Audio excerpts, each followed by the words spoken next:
This is Common Knowledge, a Magic the Gathering podcast about improving at the game with a focus on pauper play. It's not about the cost, it's about the knowledge. Welcome to Common Knowledge. Here are your hosts, Brandon Clark and Lobbert. Enjoy this week's episode of Common Knowledge. Hey everybody, welcome to another episode of Common Knowledge Podcast. This is episode 25, and I'm your host, Brandon Clark, and joined with me is the elfin Sean the Lobbert. No. Why not? I hate elves. It's not an elf, it's elfin. Oh. Elephant? Elfin. E-L-F-I-N. That's like... Delicate, typically with an attractive, mischievous, or strange charm. Am I delicate? Yeah, Stop and you it. have an attractively mischievous and strange charm. How you doing this week? Good. My swamp cooler doesn't work, even though the guy came around last week and uncovered all our swamp coolers, so I basically just live in a Satan's cesspool. I don't know. It's hot. Yeah. I was going to say something else that I can't say to our listeners. You've been complaining about that, at least pre-show, for over a month now. Yeah, because it's been so flippin' hot, and they finally came out and uncovered my swamp cooler, and it doesn't turn on. It doesn't work. It sucks, bruh. Yeah, bruh. Sorry, So I'm gonna call my landlord today and be like, listen, man, I'm paying you a pretty penny to live in comfort. Like, if I wanted to sweat my face off, I'd just go live in the streets like a poor. Also, swamp coolers suck anyway. Yeah, they don't do much besides humidify your house. Yeah, but like at this point, I'll take anything. I don't even care. You know what the worst part? This is the worst part. So last year, and this might have something to do with it, but basically last year, so we moved into this house in the summertime, and then when we got to the wintertime, we couldn't turn our swamp cooler off. What? It wouldn't turn off. So like we'd set our thermostats and everything and have try to get our heater on and stuff, and like the swamp cooler wouldn't turn off. Huh. And so we had to flip the breaker off that went to the swamp cooler to get it off. Because it would be like 40 degrees outside. Our swamp cooler would just be bumping. I ended up buying one of those. It's like a little over $200 for like an AC unit that you can mount in your window. I'm thinking about getting one. They are the best thing ever. I should start a GoFundMe. Just buy it. That could be a Patreon stretch goal. No one Brandon cares that much about your well-being. It is true. No one cares. I'll just go buy one. Yeah. How was your week? It was good. Busy, good, busy. Busy, good, busy. Yep. Well, right on. All right. Well, before we jump into the meat of our show, then let's do our shout-outs. So, our sponsor, PureMTGO.com. I've been really tongue-tied today. I feel like I'm just tripping over my words. Anyway, check them out because they're an awesome sponsor, and we love them very much for sponsoring us and for supporting us. And you should support them too by visiting their webpage and doing stuff and things. Articles and cards and deck lists. Hurrah! Check them out. So, and then the other thing that you can do to support our show is to check out the other constructive criticism stuff, because we're a part of their network, and if their network succeeds, we succeed. Plus, they've got awesome content and really good Magic players that help make it. Like, I think it was announced Matthew Kling will be the new full-time new host for Constructed Criticism.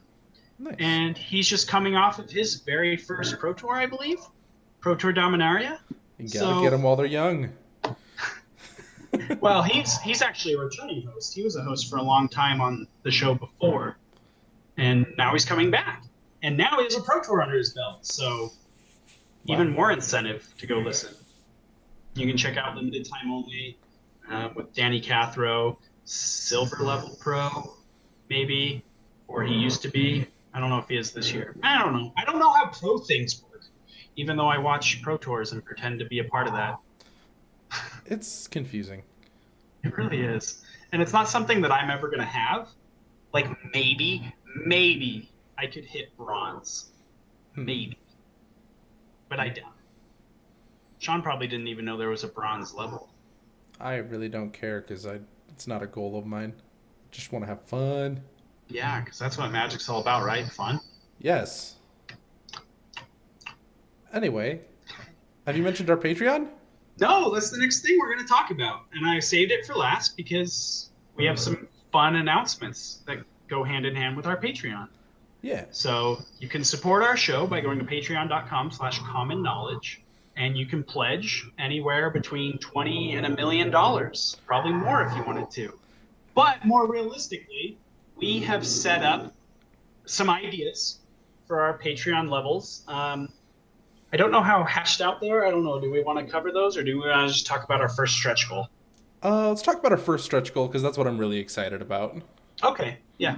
And then once we kind of get our Patreon levels, our tiers, more down, we'll announce those, and they'll be posted on the Patreon website for you guys to check out. And that's basically like, if you subscribe $1 a month, you get this perk, and $10 you get this perk, etc. Yeah. But tell us about our first stretch goal, because this was an idea you had, and it sounds awesome. Okay, so our first stretch goal is if we hit $50 a month total between all of the patrons, we are going to organize a 5-card blind tourney. So if you're not familiar with how 5-card blind works, which probably nobody is. I wasn't. I thought it was poker. Yeah, I think it comes from some kind of other card game, but we're going to do it to Magic. So you have a 5-card deck. It's Pauper rules, so you can only use commons. The ban list is only empty the Warrens. How the game works is if you would draw a card and you would lose the game, you don't lose the game. So at the start of your turn, you kind of like go to see if there's a card in your deck. There almost never is. And so you continue on with your next turn. And the users are going to submit their 5-card decks probably through email, and we're going to have a due date, and then we're going to take some time to see how the tournament goes. We're going to play your decks. The reason that it's called blind, your entire hand is revealed to your opponent, which is the opposite of blind, but I didn't name it. So basically, one person can play both the decks of just being like, okay, if I was playing first on this guy, I would do this, and I'd play around to that card, and then back and forth, and they can end in draws, they can end in victories, and there's some really cool combos. There's some cards that you wouldn't really think were so great, but they're just great in this format. I'm not going to name any of them because I want to keep your guys' decks creative. We're going to do prizes, of course. We don't know what those are, but once we organize the tournament after we hit that $50 level, there's definitely going to be prizes. Is there anything I missed? So me and you are going to be playing everyone's decks against each other? Yeah, that's the goal. I don't think it would be fair for the organizers who can see everyone's decks to pick a deck and then spike the tournament and then get the prizes. That feels bad. No. Yeah, right. For sure, you and me aren't participating in the thing, but I wanted to know who was playing these decks. Oh, I would do it. So it'd be me and you, we would each just randomly choose one deck in the bracket, and then we would face them off, and then we'd go to the next bracket, and so on. Yeah. Okay. Well, I apologize ahead of time for whoever is unlucky enough for me to pilot their deck. No, but as sitting across the table from you, I can argue, no, this is the better play. Objectively, do this play. And okay. So we would essentially be playing them together and making the best deck win, or the winning deck would win, right? Yeah, making the most optimal decisions to see which is just the better of these 2 5-card decks. Okay. So that seems more fair. So you do have to choose lands, and those take up slots in your 5 cards. Yeah, that's the part that was confusing to me, is I was like, how does the mana work? Do we get infinite mana every turn? No, your deck has to have lands in it. So your 5-card deck needs to be 2 lands and your 3 spells, or your 4 spells and your 1 land, or your 4 lands and your 1 spell that you're going to try to win with. I don't know. So Yeah, it's gonna be crazy. And it turns the format on its head, and Delver's a really bad card. Angler's a really bad card. Um, Yeah, like all it doesn't these work like things that normal Magic. You can't get. Yeah. Huh. I actually just had an idea for a deck. Oh. Yeah. I don't know if it would be good, but it sounds fun to me. All Anyway, right. So that's our so yeah. $50 stretch goal. Contribute to that if you want to see that happen. And we're going to be adding levels to Patreon pretty soon. Right now, we just have our $1 or higher, and that's just you get our bonus content, which is the Brandon versus Sean Massacres. just videos of us goofing around after the show. Where Sean usually beats me in an embarrassing fashion, and I rage quit. There's been an embarrassing amount of misplays in those videos. Yeah, there has. Most of them on my side. Let's be fair. The only one that's posted is of me skipping my first turn. But I also did that in like the game right before that. You remember? I just like F6 right through my first turn, and you're like, "What did you do?" And I was like, "I don't know. I'm not paying attention." And you're like, "You were going first." I think that was the previous week. It really was did. it? Okay. That'll go up this week. I'm just so used to not winning die rolls, because I'm so unlucky. You just have 6. Okay, so yeah, exciting stuff coming with our patrons, and we just want to really try to build up this community and give cool stuff back to you guys and do fun things. And so go support us on Patreon so we can make these things happen. I don't think we're going to set like a time limit for the stretch goal. No. It'll just be when we hit it, we're going to do the tournament. So. All right. Are people ready for the next one? Yeah. Let's talk about what we played. I'll let you go first or maybe I can go first since I don't have a lot to actually talk about and you have an interesting brew to go over. So I just played a little bit more with the Tireless Tribe deck, still just trying to get the hang of it and the feel for it. And it's getting more comfortable, but honestly, I don't know that I have any exciting interactions to talk about. Nothing that like hasn't been said before, but I'm still just trying to get reps in with the deck, and I'm getting a little better with it. I'm starting to see lines more, and I'm getting more used to holding cards in my hand, which I still think is the big thing about it is when the games get grinded out, which sometimes they tend to do, not playing out all my lands. Like realistically, I only need like 3 or 4 in play. Yeah. And then on my turn that I go off, I'm just holding everything and then trying to cast a gush anyway. So that's just still my biggest takeaway from the deck is trying to figure that out, get the hang of it. Yeah, just those brain shortcuts that I talked about last week of just like, of course I play Cantrip here. Of course I want this card. Yep. Is it my turn? So, yeah, what did you do? So the first half of the week I played my Lands Brew, and that's kind of to the point where I'm not switching out cards anymore. I'm like barely tweaking the sideboard, so I think that deck's just about ready for its like debut video. But then on the back burner, I probably have 14 decks that I'm brewing at any given time.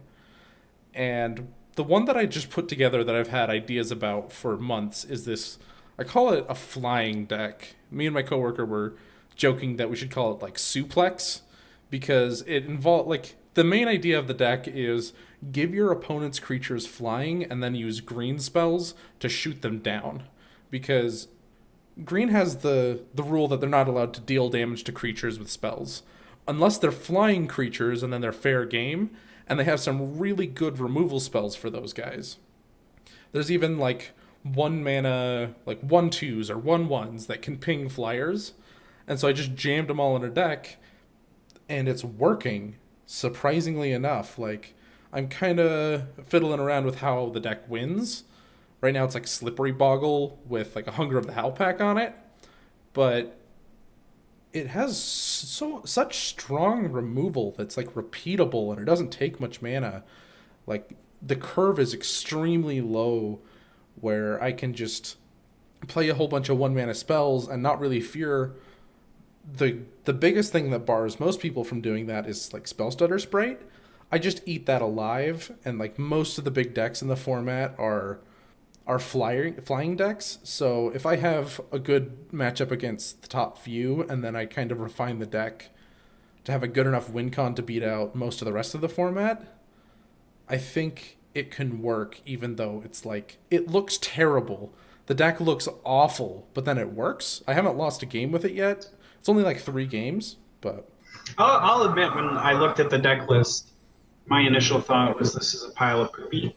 And then you started to kind of explain it to me, and I could see it. I could kind of see it, especially with like what you said about you just like.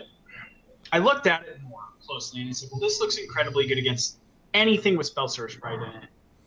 And the secondary win condition of pants up a slippery boggle, make it huge, and then throw it in the air is probably something that a lot of other decks are going to have a lot of difficulty with.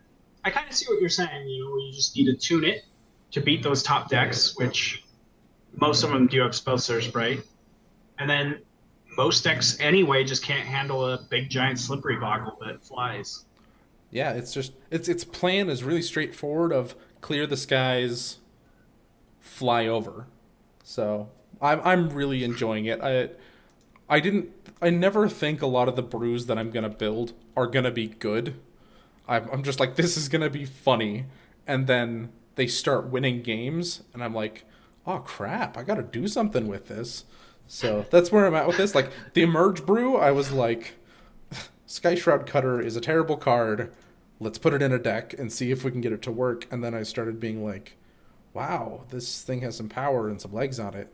Yeah, so this we'll works. I'll give my opponent 4 life so that I can play a turn 2 guy. Yeah. 3/4 flying draw card guy. What's his name? Wretched Griff. Wretched Griff.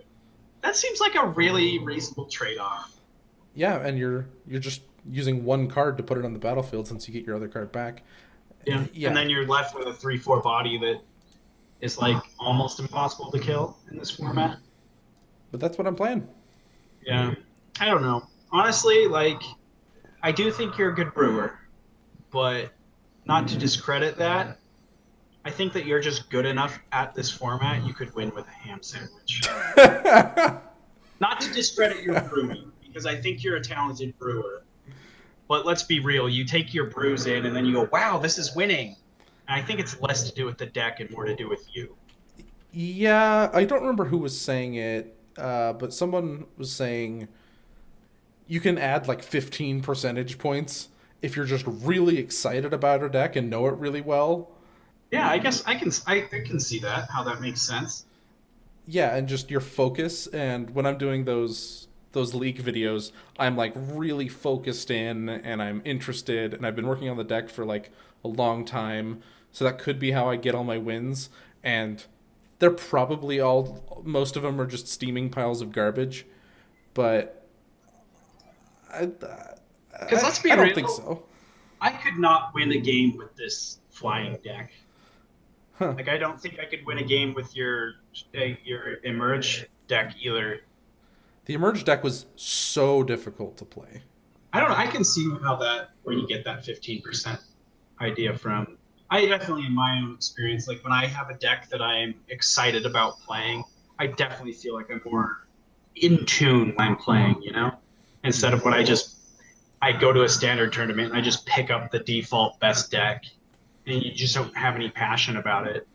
And then when the deck starts to kind of fold on itself, you sort of give up, instead of when you're passionate about this deck and you're excited about this deck and you're trying to make it work.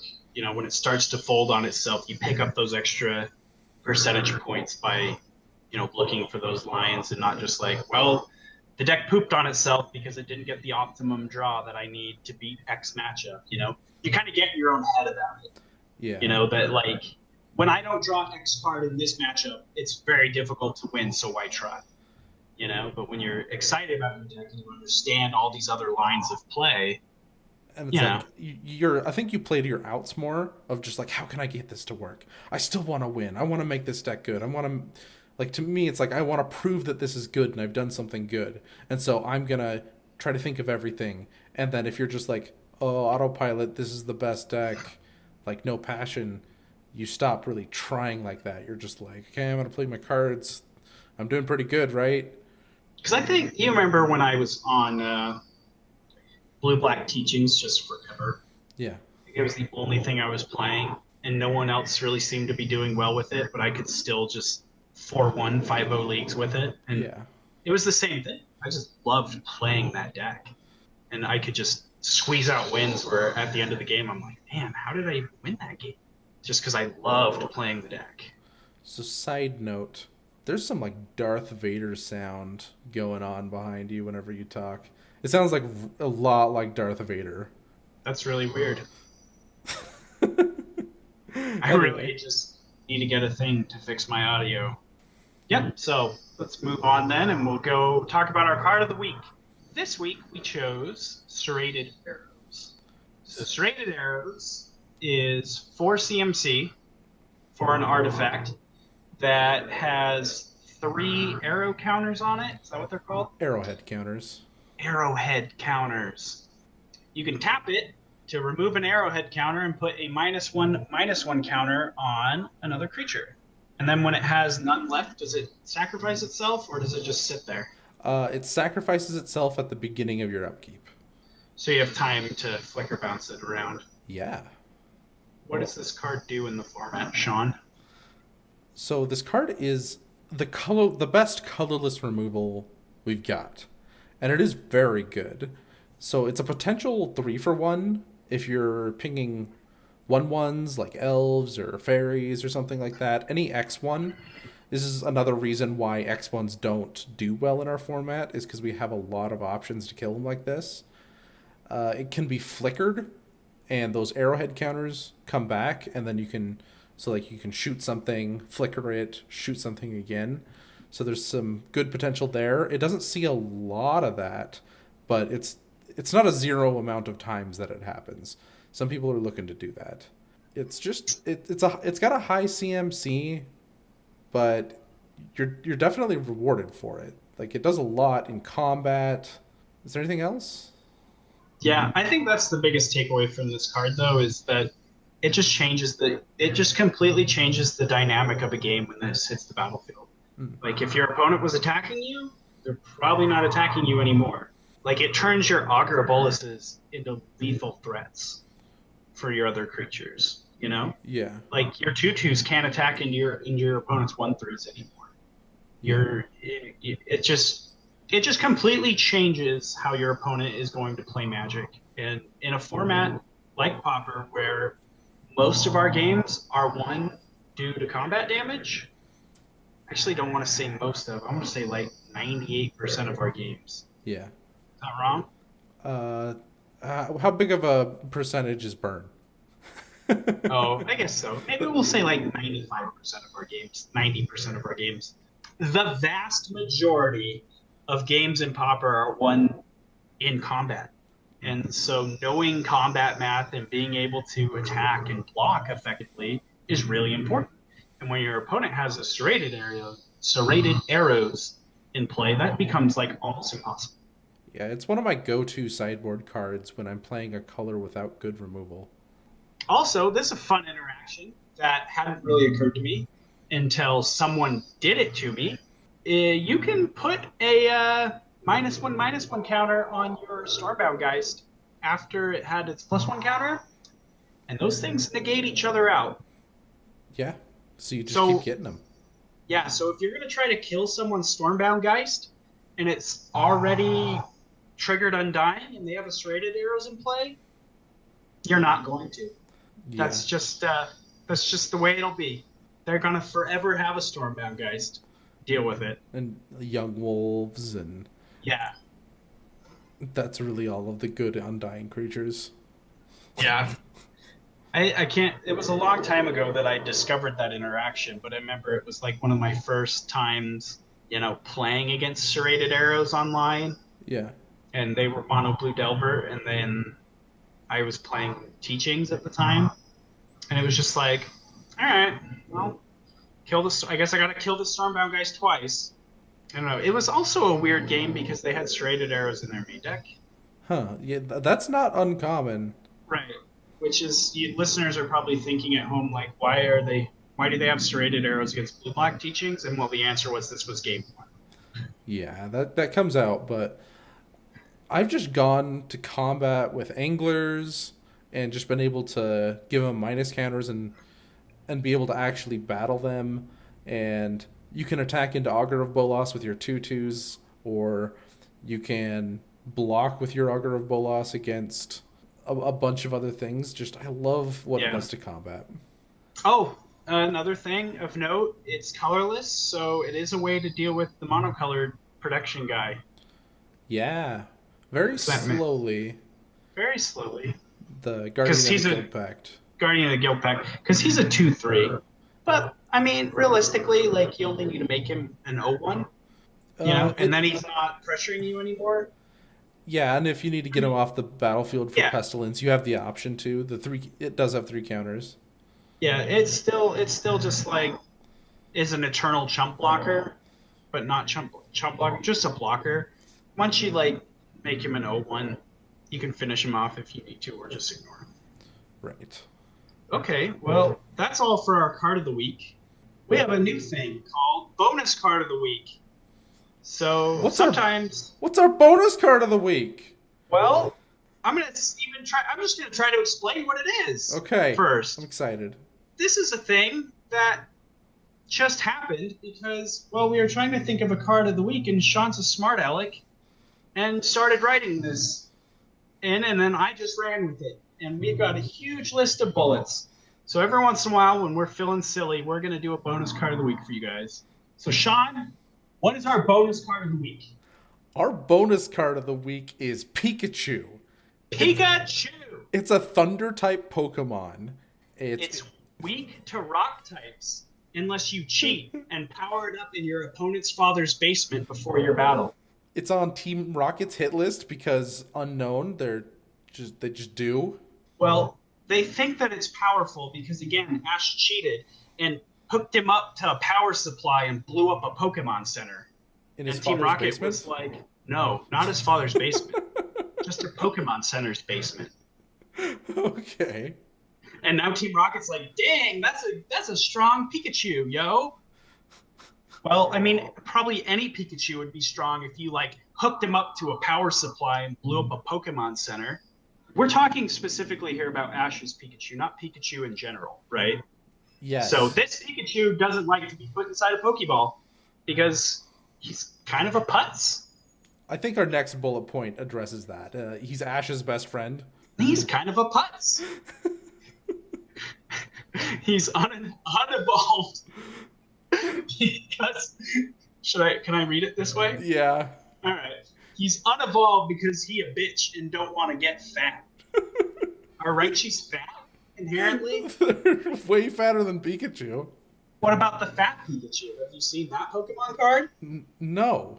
The fat jungle Pikachu? Maybe it's not the jungle. I think I know what you're talking about. Yeah, he's just like the fattest little guy. I love the next point. It learns quick attack at level 25. I don't actually know if that's true. I just wrote it. Alright, this is stupid. So next thing in our notes, Battle Bond set review, ? And I think we talked about it, and our answer will be yes, but it'd be like next week. Yeah. And we're going to chat about that next week. So next week is when the actual release is. This week was the preview release, not the pre-release, the preview release, because those need to be different because WotC reasons, but a preview for a supplemental set and a pre-release for a standard set. That's needlessly confusing. Yeah, like WotC reasons. Their reasons are their own. Yeah, I've given it a glance over, and there's not much here, so it's not going to be our entire... It's probably going to be like a bumper. Like, there. Yeah, I don't know if it'll be an entire show. Definitely I don't know. not. Definitely I did play Battle Bond. I will say that I was going to make you Battle Bond with me in Las Vegas, and you're off the hook because that was a miserable thing to do. I don't have time for that. I ain't got time for that. Well, I don't care. You were going to do it with me. You know what? Now I'm going to make you do it with me again. Also, I'm going to suffer through it and make you do it with me. Too bad.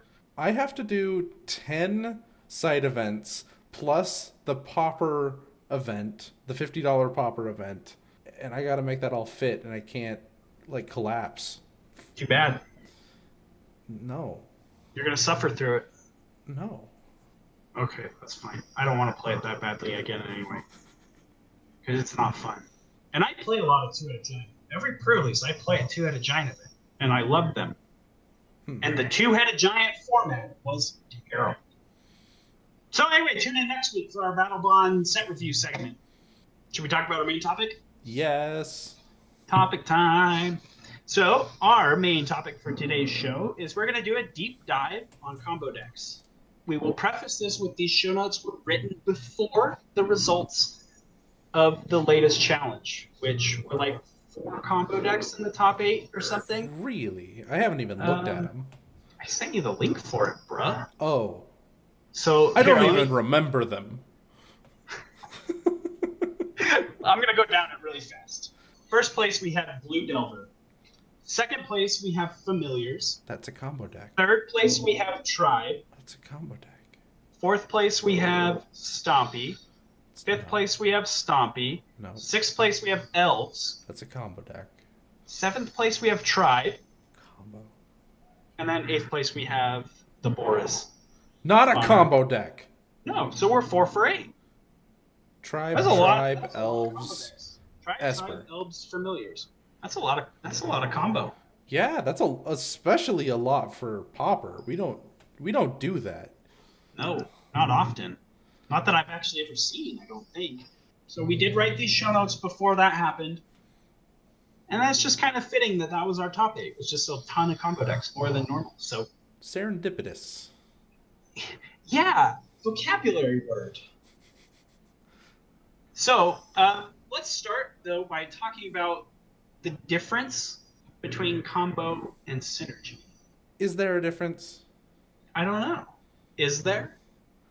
I think combo is like the next level of like your cards don't just work together, they have to work together. Right.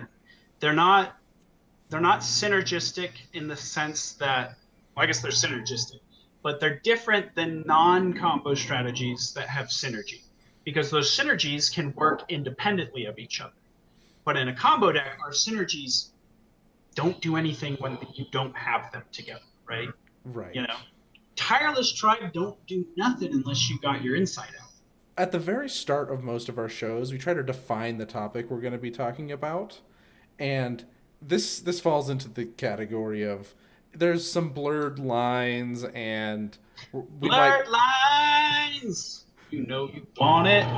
We might call something a combo deck that you disagree with. Fight me. Yeah, we ain't scared. Well, I mean, we do have a lot of decks in here that like aren't true combo decks, you know. But a lot of our definitions for combo decks are taken from the Patrick Chapin School of Magic, right? Like, well, yours might be. I have never read anything. Well, yeah, you need to get learned in all things. I like to blaze my own trail. I'm not confident in my blazing abilities, so I let Hall of Famers do it for me. You gotta blaze it. There's more than one way to the top of a mountain, but these Hall of Famers have found the most efficient way.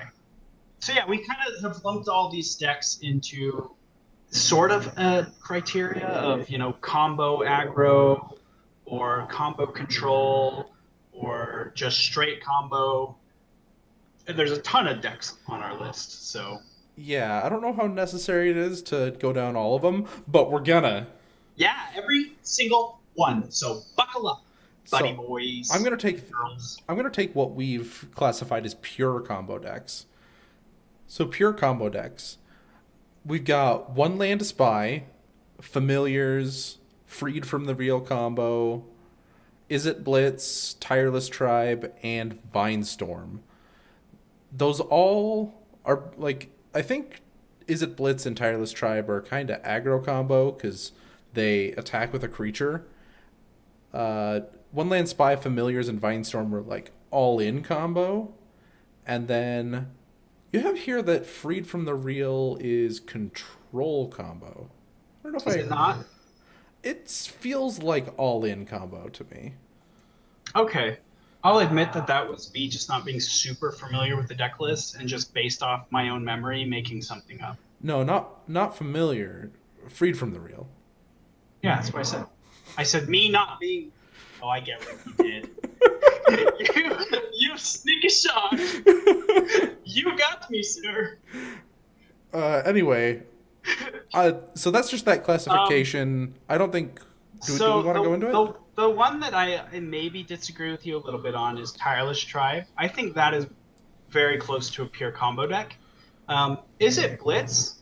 Can be an aggro deck, right? In that it can just go wide with a few creatures, attack with them, cast 1 or 2 spells. It doesn't have to have its big all-in kill turn. Okay. Yeah. Whereas Tireless Tribe doesn't really do that. Tireless Tribe is set up, kill you turn. It can't really play this aggro game of I'm just going to try to beat you down for a couple turns. The only reason I say that is because you're attacking with a creature to win. That creature is very powerful, and I don't consider the definition of an aggro deck attacking with a creature to win. Okay. You know, like an aggro deck. I mean, maybe it is. Maybe an aggro is just being aggressive and punching. You know, but I see as it Blitz because it can play an aggro game of go wide with a few guys, give them a couple pumps. You know, hit you for 8 this turn, hit you for 4 this turn. Hit you for another 8 this turn. Is it Blitz does like sometimes run Delver of Secrets? Yeah, and that's when they go into the really more aggro side of it. But I don't think that Tireless Tribe is that because they cannot. They physically cannot. You know, you can't waste a copy of Inside Out on 12 damage. Right. You know, it's got to be all in or nothing. And so it can't. Tireless Tribe can't play an aggro game. I mean, they have a standard bearer. You're playing an aggro game. Just saying. I guess. Yeah, that's true. Or you just sideboard to kill standard bearers. Right. Yeah. Bring in your serrated arrows, but it's gut shot. Yeah, or your gut shot. I've seen a lot of serrated arrows. Really? Out of this deck, yeah. Huh. I've seen a lot of people. Well, I don't know. The times that I've seen it play serrated arrows are the time where it boarded in a bunch of creatures too. Oh. And it like boarded in serrated arrows, and it boarded in the 2/4 affinity for islands and the 2/2 undying Stormbound Geist. Stormbound Geist and Spire Golem. Huh. Yeah. I've seen that a few times. But yeah, you're right. It's mostly gut shot. So then we've kind of got a list of decks. These are like hybrid combo decks. These are more traditional fair decks that just have sort of a combo finish. These decks are Affinity, Boggles, Elves, Goblin Storm, Heroic, Rally Gond, Tron, and Blue-Black Flicker. So Boggles is the one that stands out to me as where we blur the lines the most. Yeah. I was tentative to put it on the list, but it really is like jamming 2 sides of your deck together that aren't good on their own. Like, yeah, the enchantments are good on their own. Like, if, you know, no matter what creature you put them on, but you're putting them on these creatures that aren't good by themselves, so you're really matching cards together, and that's what makes me think of it as a combo deck. Yeah, and I agree. I think this is very blurred. Like, I don't know, Boggles is like right on the line of not being a combo deck or being a combo deck, and honestly, I don't know. I honestly don't know that I've ever heard anyone refer to Boggles as a combo deck, thinking about like modern Boggles or whatever. But Boggles. Yeah, Boggles. Sorry, everyone. Boggles. Put your keyboards back away. I'm tired of getting your hate mail for saying Boggles, but I'm going to keep saying it. Everyone says Boggles. Yeah. And I'm already at the point where everyone's just said Boggles, and I don't know if I'll ever be able to change it. Just some guy sitting at his keyboard. It boggles my mind that no one gets this. It's just me being keyboard warrior. For those at home that can't see him, he's doing like spider fingers. I'm typing. All right, but most of these they get a lot of power from like most of their deck isn't doing a combo thing like affinity or like I won't even say elves. Elves doesn't have to go like do their combo, keep going, keep going, keep going. I have 40 elves, but you know that you get a vanguard and beat them in, so it's got this alternate win con. It's really about that alternate win con is what makes something hybrid combo to me. Like affinity is like the top of the line, I think, of like what we've got for a hybrid combo of they're not really a combo deck, except that you know they're distracting you with all these guys, and then well, there's one card that's very combo-y. And then other decks that seem kind of weird are Tron. You know, like I don't know that I've ever thought of Tron as a combo deck, but it does have a combo finish. You know, it's not a one turn infinite. I'm doing this turn, you're dead combo, but it's over the course of turns. It's these cards that synergize so well together and combo so well together that you're just you're winning the game that way. And the same goes with the blue-black Flicker deck. It's really Ghostly Flicker that makes me put Tron on this list of that card. If it didn't do its combo thing and keep coming back, you wouldn't put it in the deck. The only thing that card has is synergy. Combo decks can get so good that they have to be banned. Our ban list is just comprised of all of these cards in former combo decks. Peregrine Drake. I think if you haven't seen the Peregrine Drake list, it had 2 win cons. One was just go infinite, kill you, and the other one was just this tempo finish. And so it had the best of both worlds. And that's the way I usually try to build my combo decks is to... Every time someone says the best of both worlds... Miley Cyrus, Hannah Montana. Hannah Montana. I'm muting myself now. Then we've got Cloud of Fairies, which I believe it fit into both like a Drake style deck, a familiar style deck, and then it also fit into like Delver and things, and it made both of them so strong that it ended up getting banned out. We haven't done our ban list show, so I haven't researched the ban list a whole ton. I maybe should have said... We kind of did that the other week when we talked about all the cards that shouldn't be on the ban list. Our cards we want in Pauper that you ruined with just saying ban list cards? Not just ban list cards. Cards that I think would be fun in Pauper. I thought you muted yourself. Okay, so the next one I maybe should have been my number one is Storm. We've got banned Grape Shot, Empty the Warrens, Frantic Search, and Temporal Fissure. Not to mention Treasure Cruise. That wasn't banned for combo reasons, but it was banned for all of the deck reasons. Brandon, you stay muted. Then we've got Infect. I believe Invigorate was banned before format really got going, and that was just to head off that combo deck. And I guess I didn't put Infect on the list up there either, but Infect is definitely a combo deck. I don't think Infect's even worth putting on the list, though. Like, yeah, it's technically a combo deck, but it's realistically not something you're probably going to see. Like, you maybe slim chance will play against it in the league.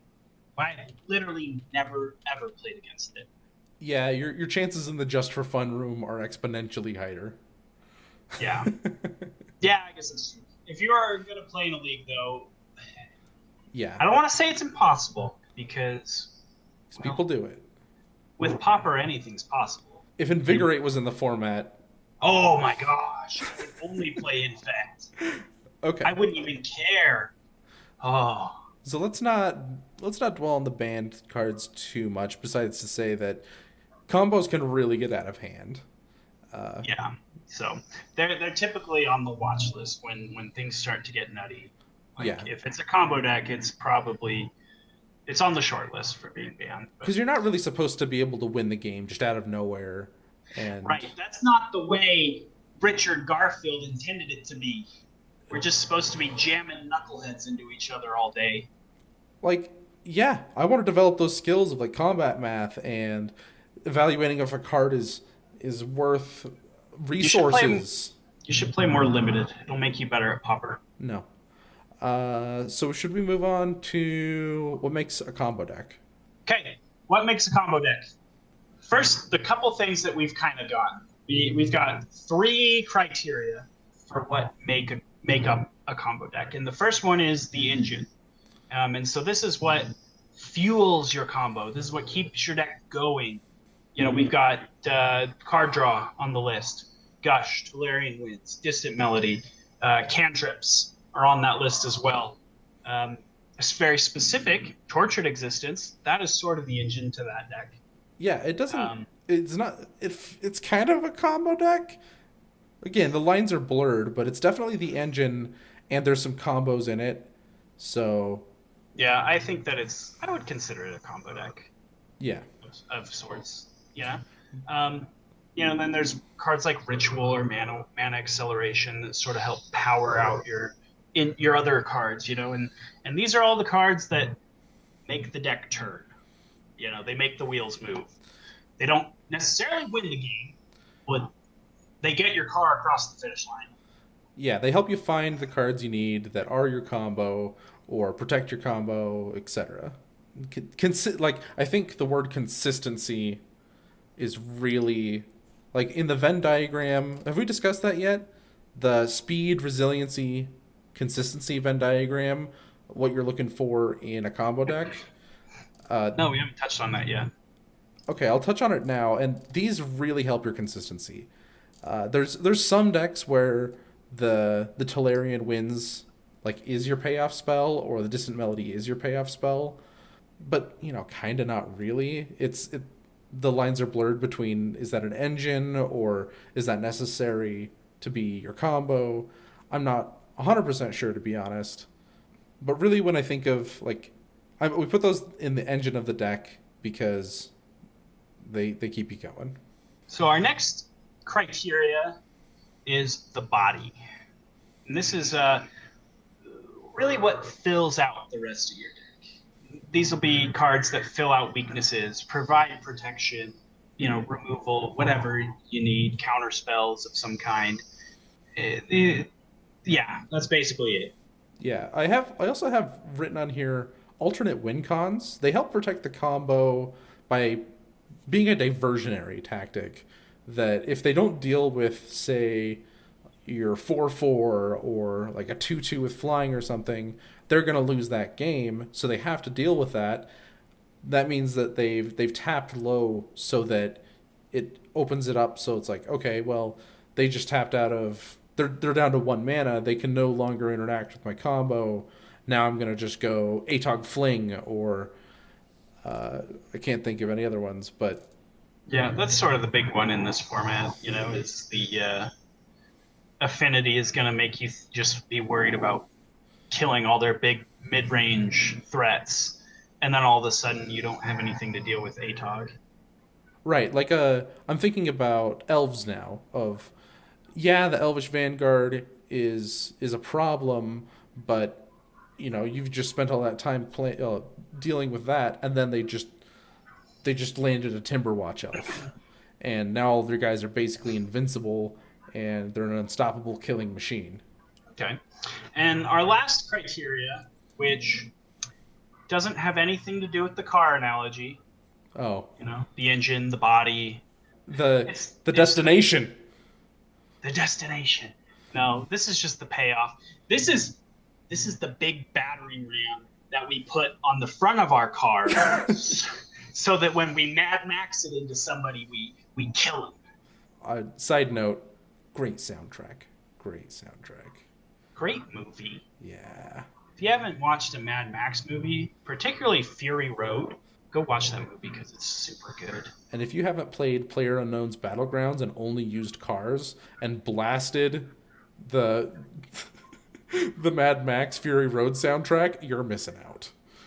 Also, if you have access to just surround sound, when you watch Mad Max, turn that up, because you've missed out on seeing it in the theaters, but that is the loudest movie.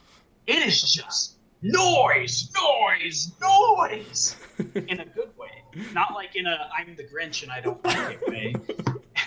Which is typically your way. It is typically my way, but if I'm in the mood for it, I can, I'm going to a Mad Max movie. I'm ready for noise. I'm fine with it. Speaking of you hating noise, my neighbors have. I read that tweet. Yeah, they have lit off fireworks at 10 o'clock every night for more than a week, and I don't know why. I would actually throw bricks at them or shoes. I would don't. throw shoes. It's the ghetto. They would throw bullets back at you out of a gun or stab you. I ain't scared. If there's one thing that pisses me off, it's fireworks not on the 4th of July. I know. Even New Year's. New Year's fell on a Sunday not too long ago. I don't know if it was this past year or the year before or something, but yeah. I had to go to work. I had to get up and go to work. I used to wake up at 4:30 in the morning and go to work, and we've got bungholes blasting fireworks at midnight. All that noise. Anyway, let's go back to the payoff. Oh, yeah. So the payoff is our battering ram on the front of our car. It's what we're trying to get to with our engine. Hopefully, it just says you win the game. You do something so broken, you've combined two cards from, 15 years apart in Magic, and now you have 300 1/1s, or they're just dead because you attacked them with a tireless tribe, right? Yes. So it's important to note that you got to make sure it's worth it. When you're playing a combo deck, you end up playing these low power cards with high synergy that don't do anything if you're not actually killing your opponent.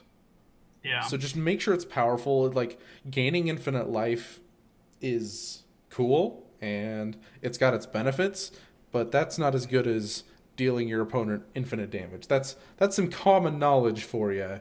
Yeah, try to win the game with your infinite loops. But yeah, don't get caught up in weird infinite loops that don't do anything. Yeah, looping World Gorger Dragon and forcing the game to go to a draw is neat, but there's a reason that's not a thing in Legacy.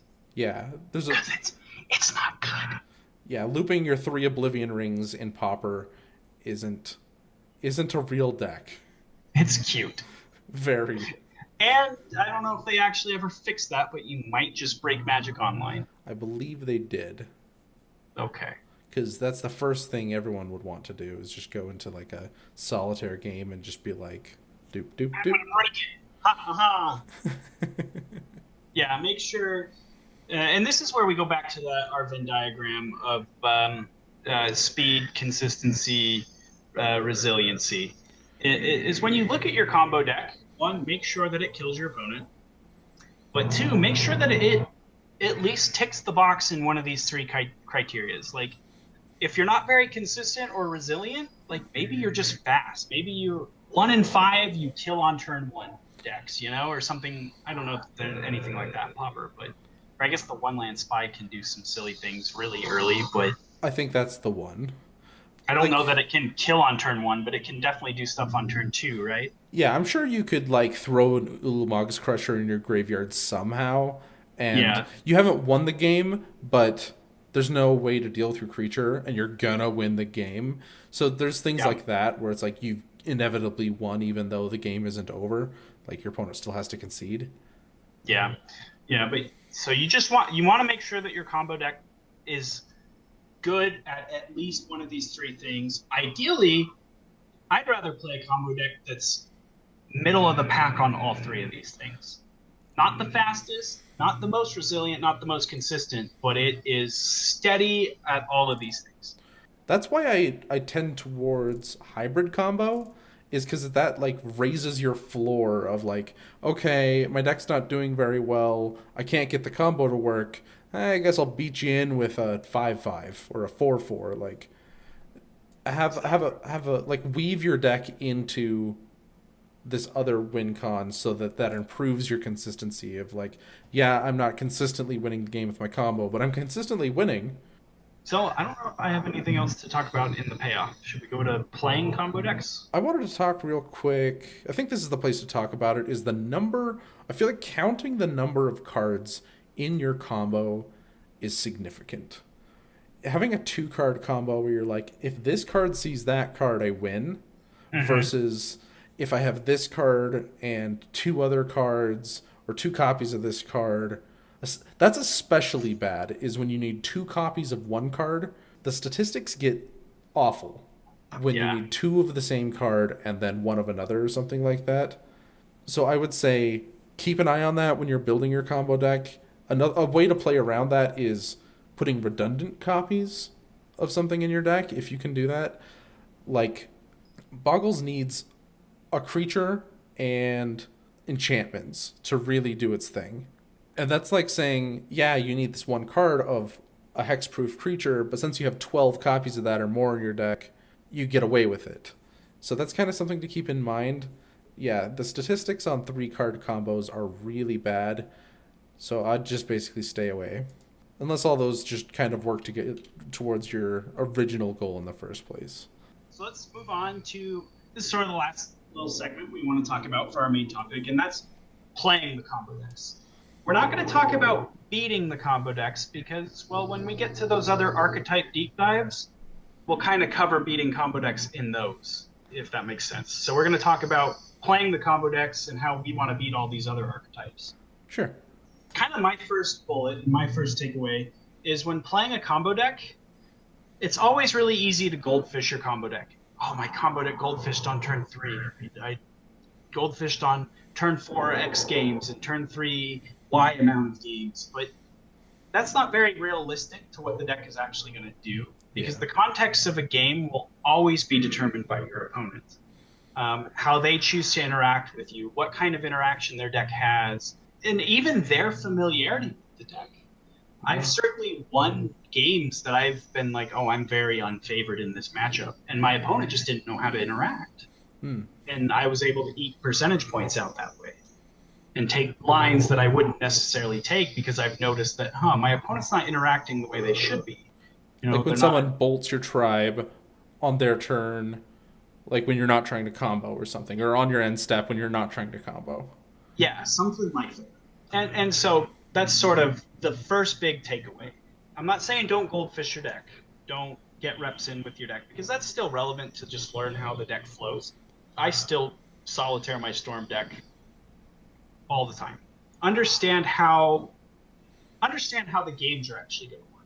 Like in this matchup, what am I playing around? Do they have counterspells? Do they have removal? Maybe it's a clock. Typically, it's a clock plus interaction in the form of counterspells or removal, but those are sort of the big things that you're looking for. I think those are the big threes: counterspell, removal, and clock. Knowing their clock, how fast is this deck capable of killing me, lets you know how realistically how many turns you have to set up. That's important to know. You know, if I'm looking at a hand and I'm thinking, this hand realistically only had, I could go off in maybe like turn 5, but they've now got a clock on you and they're going to kill you on turn 4. We need to take different lines. We maybe need to be more aggressive where we wouldn't otherwise, you know? And these are all things that need to be accounted for when playing the combo decks. So I wrote this next point, and I think it falls perfectly in with what you just said. I believe that the best strategy with most combo decks that just kill your opponent outright is to wait until the last possible second. Knowing when the last possible second comes with tons of reps of experience against real players and not goldfishing your deck.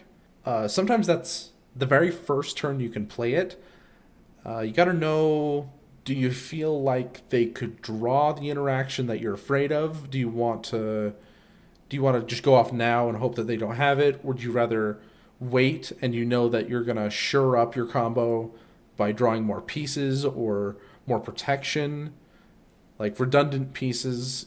A big thing is that what I've been talking about this whole time, is that alternate win con. You can pressure them into giving you that opening, and you've waited as much as you can, and now you're just like, it's perfect. I've just won the game. And that's what your goal is all along with this combo. And our last point is rebuilding. And this is sort of, every time you go off, they're sometimes going to have interaction that you didn't expect, or you're going to fizzle or whatever. And this is honestly going to come with feel. Knowing, like, for example, I couldn't do it with Tireless Tribe. Not very well, I don't think, but with Storm in Modern, if I felt like, oh, I should probably go for it this turn, but I don't know if I'm going to get there, I know how to sequence my spells, and I know like what spells I can kind of throw away. That if I fizzle out, I've still got a little bit of gas in the tank for another turn if I'm still alive. Rebuilding fits into, I think, both consistency and resiliency. I initially wanted to put it just into resiliency, but that does add power to a combo of, like, you know, say Tireless Tribe. Their resiliency isn't from them being able to rebuild, although they can. Gush lets them do that. They can Gush is really good. That's a very good card, it turns out. Yeah, if Gush is part of your engine, you've got a strong combo deck. With the exception of Vinestorm, I agree with you. Well, Vinestorm kind of falls into the your combo needs to be able to like do something. Vinestorm has so many problems. There's no alternate win con. The resiliency just isn't there. Like, one counterspell is gonna mess you up. You know, like things what's the worst combo deck? One Land Spy or Vinestorm? There are worse combo decks. The worst deck on our list, because like there's like Karametra's Favor, or you know, you can try to go infinite with Pilipala. Wow. Yeah, blowing your mind here. I'm being educated. But I think Vinestorm's the worst one on the list. You think Vinestorm's the worst one on our list? Yeah, I've played that deck a lot. Like, over 100 games with Vinestorm. Not even kidding. It's bad. I've never even tried. It's bad. I'm just gonna take your word. It's like, honestly, it's a 5 to 6 turn win. Inconsistently. Yeah. You can lose to yourself on turn 6, and there's no rebuilding. You're out of cards in your deck. You will lose to your own draws, and your opponent never had to do anything but kind of pressure you enough that you felt like you had to at some point. They could even give you an opening and be like, this is when you do it. And you're like, oh, okay, I do it. I've lost. The deck isn't good. Boom. So that's the takeaway from today's show. Don't play Vinestorm. Right. Right. If you didn't learn anything, at least take that away with you. So I do actually want to touch on how to beat combo. It's really, you have to know how it works. I think that's the number one thing, of just know how it works and how your spells can deal with that, I guess. Finding the best moment to throw in your wrench into their gears, wrench in their works, of just like, okay, you've expended 6 cards so far for this combo or something, counterspell. You could have counterspelled cards 1 through 3 and stopped them, but that wasn't the point of no return yet. Card 7 of Vinestorm is when you're going to cast your counterspell, and now they just don't have enough mana to go off. Or you've got them to discard all of their cards, and you've acted like, oh no, my counterspell didn't work. You've circular logicked my counterspell, and then you gut shot after they've discarded the last card out of their hand or something like that. Like, it's all knowledge based, and so I would really just recommend going through and just learning as much as you can about these various combo decks. Sometimes the answer is just you can't interact like that, like boggles or something. Like, you don't have any enchantment removal. Well, develop your plan. What were our 3? Counterspell, removal, and a clock. Use your clock. Like, fly over them and kill them, or hope they don't draw a lifelink. Yeah. Okay, now we're done. I said what I had to. Okay, we're done. The show's over. No, it's not. It's not over. We have a whole outro. Oh, okay.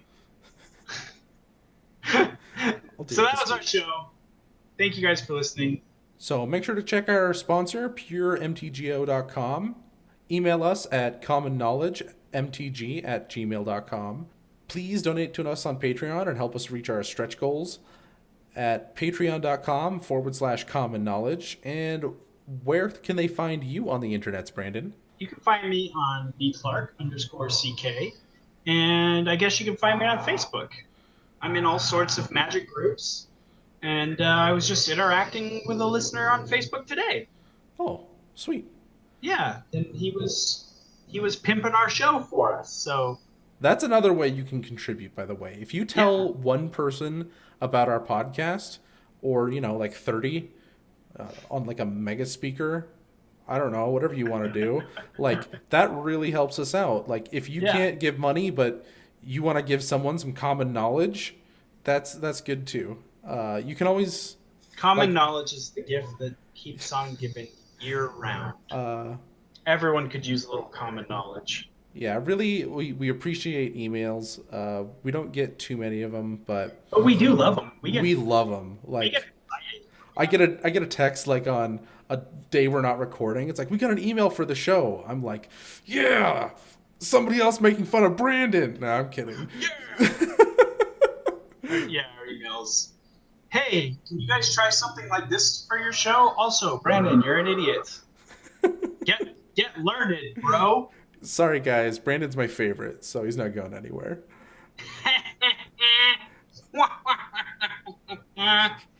You stuck with me. So you can also follow the podcast on Twitter at CKPodcastMTG. You can follow me on Twitter at Lobbert8, Lobbert, number 8. And look me up on YouTube. And maybe I'll post a video within the month. I don't know. The other big thing that you guys can do, again, is this doesn't support us directly, but go to the Constructed Criticism YouTube page and subscribe and like and favorite and whatever. And our videos will be up on there. You can watch us talk and see our pretty mouths. But also just like subscribe to their channel and support the show by supporting the network that we're connected to. Yeah, I do check the YouTube comments for all of our videos.